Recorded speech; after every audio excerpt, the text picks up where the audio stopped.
Ngayong araw, pag-uusapan natin ang isang napakahalagang issue para sa lahat ng mga kusinero at mga magulang dito sa Pilipinas. Ang mga brand ng mantika na patuloy ninyong binibili na maaaring hindi maganda sa kalusugan at ang mga mas mabubuting alternatibo na dapat mong isaalang-alang. Mahalaga ang mantika sa tradisyonal na lutong Pilipino mula sa pagpiprito ng itlog hanggang sa paggawa ng adobo at lechon kawali. Pero hindi lahat ng mantika ay pari-pareho pagdating sa kalidad at nutritional value. May mga produkto na mataas sa saturated fats o may mga sangkap na hindi na gaanong nakabuti sa puso at katawan kapag madalas gamitin. Sa pangkalahatan, ang mga cooking oil na mataas sa unsaturated fats, gaya ng canola at extra virgin olive oil, ay mas inirerekomenda ng mga eksperto. Bakit? Dahil mas mababa ang risko ng sakit sa puso, nakakatulong sa pagpapababa ng LDL cholesterol, at may mas maraming antioxidants. Sa video na ito, ilalantad natin ang 6 na mantika na marahil ay dapat mo nang iwasan at itapon sa kusina, at ipapaliwanag kung bakit hindi sila ideal para sa pang-araw-araw na paggamit. May basehan ito sa research at nutritional insights. Kasabay nito, bibigyan ka namin ng 2 brand ng mantika na mas mainam bilhin kung nais mong mas mapangalagaan ang kalusugan ng iyong pamilya. Hindi natin sinisisi ang sino man sa pagpili noon ng mga tradisyonal na mantika. Maraming factors ang nakakaapekto sa desisyon, budget, availability o gawi ng pamilya. Pero dahil sa tumataas na kaso ng heart disease, cholesterol issues at iba pang lifestyle diseases, panahon na para maging mas mapanuri sa mga produktong nilalagay natin sa ating mga lutuan. Handang-handa na ba kayo? Tara, simulan natin. Mga brand ng mantika na dapat mo nang itapon ngayon. Una, UFC Golden Fiesta Palm Oil. Isa ito sa mga madalas gamitin sa kusina ng maraming Pilipino, pero dapat mo na itong iwasan or itapon. Kasama rito ang UFC Golden Fiesta SUP at iba pang palm oil variants ng Golden Fiesta na gawa sa refined palm oil. Bagamat maraming Pinoy ang naniniwala na ang palm oil ay pang-araw-araw na gamitin sa pagluluto, may mga seryosong dahilan kung bakit hindi ito ang pinakamahusay na pagpipilian para sa mas malusog na puso at balanced na dieta. Ayon sa nutritional information ng palm oil, mataas ang saturated fat content nito. Halimbawa, ang isang tablespoon ng palm oil ay may 6 na gramo ng saturated fat sa kabuuang 15 gramo ng grasa. Kapag sobra at madalas kainin, maaaring tumaas ang bad LDL cholesterol sa dugo.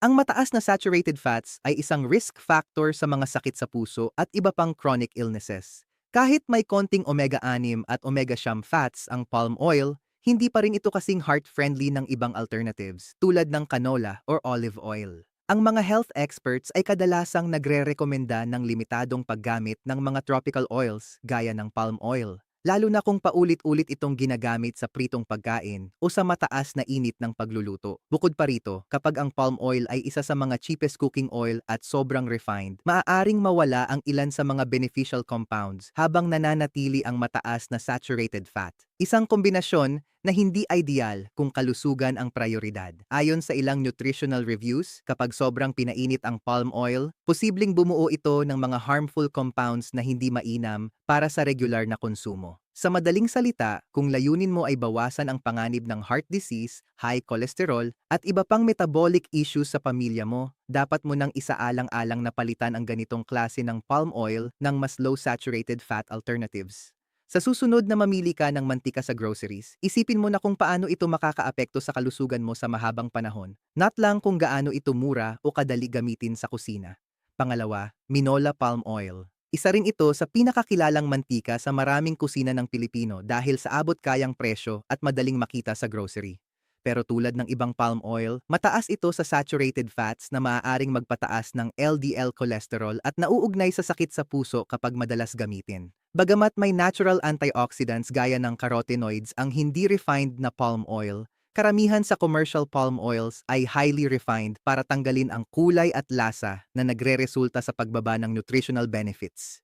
Dahil sa mataas na demand at importasyon ng palm oil, madalas itong ginagamit dahil sa mababang presyo, pero hindi ito nangangahulugang mas mainam para sa kalusugan, lalo na sa malalaking batch ng pagprito. Ang drawback dito ay dahil sa mataas na saturated fats, kapag paulit-ulit na ginamit o na-overheat, nagbabago ang oil molecules at nagiging unstable, na posibleng mag-produce ng mga harmful compounds. Karaniwang ginagamit ang minola palm oil sa deep frying. Pero ayon sa mga nutrition experts, hindi ito ideal para sa araw-araw na gamit kung ang layunin mo ay pangalagaan ang puso at long-term health.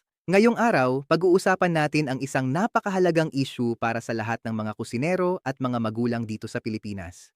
Ang mga brand ng mantika na patuloy ninyong binibili na maaaring hindi maganda sa kalusugan at ang mga mas mabubuting alternatibo na dapat mong isaalang-alang. Mahalaga ang mantika sa tradisyonal na lutong Pilipino mula sa pagpiprito ng itlog hanggang sa paggawa ng adobo at lechon kawali. Pero hindi lahat ng mantika ay pari-pareho pagdating sa kalidad at nutritional value.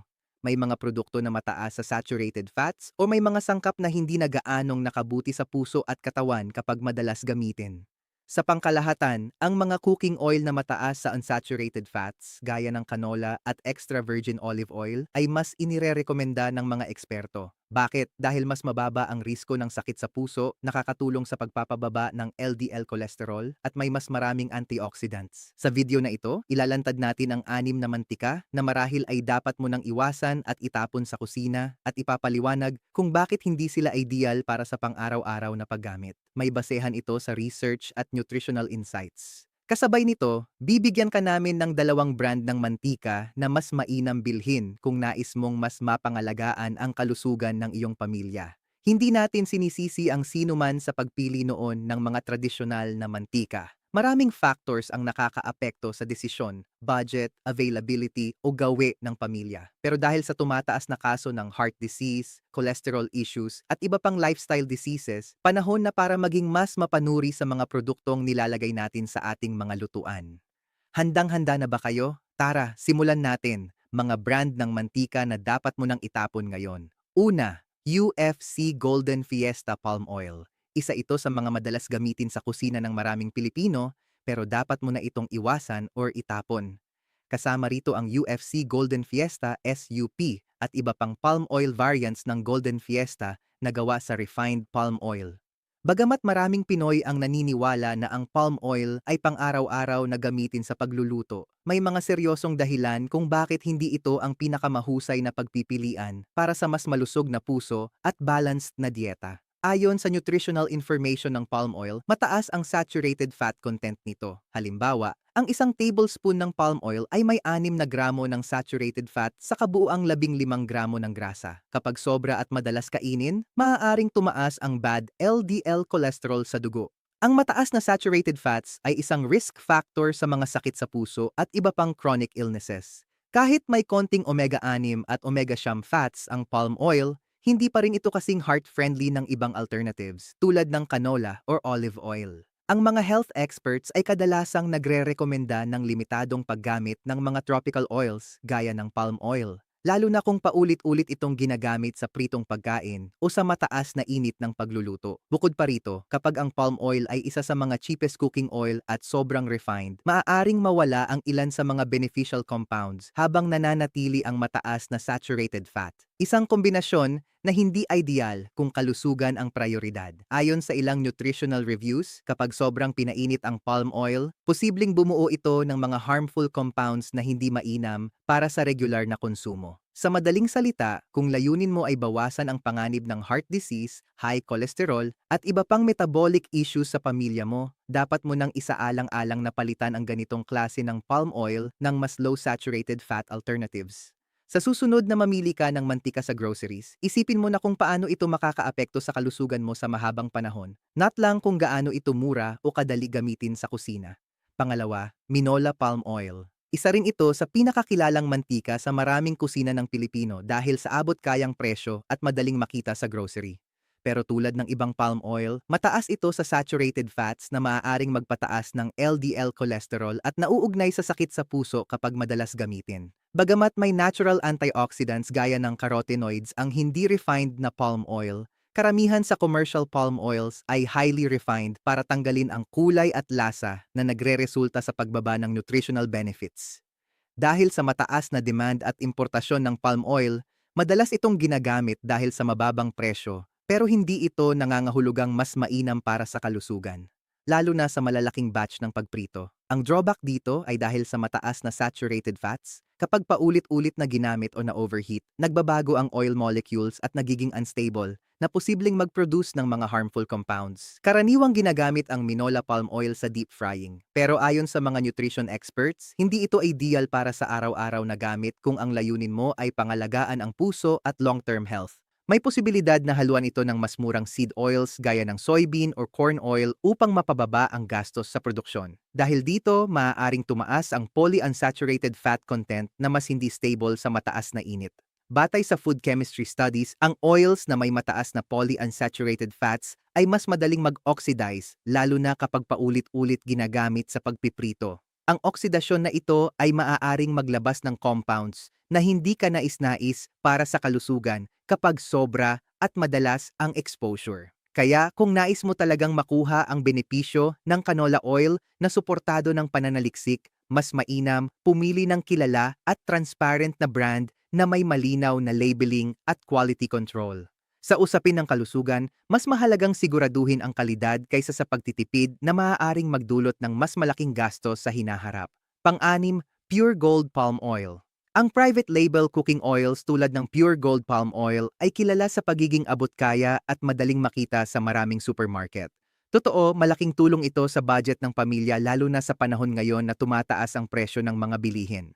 Ngunit ayon sa mga pag-aaral sa nutrisyon, ang palm oil ay mataas pa rin sa saturated fats. Ipinapakita ng ilang clinical research na ang sobrang pagkonsumo ng saturated fat ay maaaring magpataas ng LDL o bad cholesterol na kaugnay ng mas mataas na risk ng sakit sa puso kapag naging bahagi ng pang-araw-araw na pagkain. Bagamat stable ang palm oil sa mataas na init kaya madalas itong ginagamit sa deep frying at commercial cooking, hindi ito ang pinaka-ideal para sa regular daily cooking sa bahay.